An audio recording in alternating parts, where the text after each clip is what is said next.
વિદેશ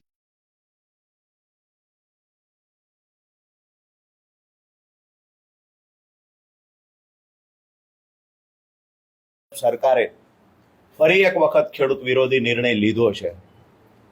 આમ તો ખૂબ લાંબા સમયથી આમ આદમી પાર્ટી ખેડૂતોની પડતર માંગણીઓ જે છે, કાયમી ખેડૂતોના જે પ્રશ્ન છે એના નિરાકરણ માટે સતત લડી રહી છે, પરંતુ એનો નિવેડો લાવવાની જગ્યાએ ક્યાંક ને ક્યાંક વિદેશમાં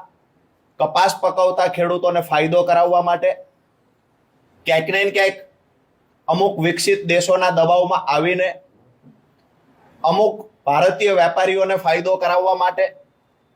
ખેડૂતોને ખૂબ આર્થિક નુકસાન મોટું પહોંચાડવાનું ષડયંત્રના ભાગરૂપે એક નિર્ણય જે ભારત સરકારે લીધો છે, એની વિરુદ્ધમાં આમ આદમી પાર્ટી દ્વારા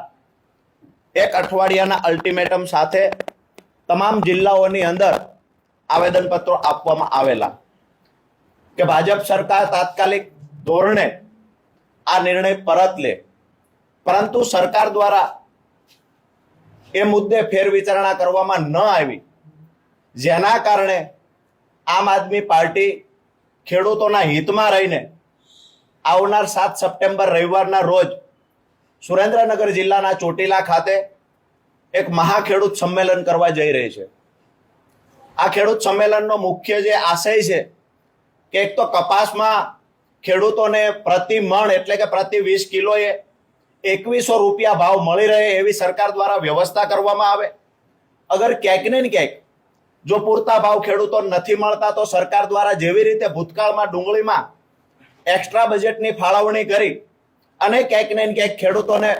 પૂરતા ભાવ મળી રહે એવી વ્યવસ્થા સહાય પેટે રકમ ચૂકવી અને કરવામાં આવી હતી, એ મુજબ કપાસમાં પણ વ્યવસ્થા સરકાર દ્વારા ઊભી કરવામાં આવે।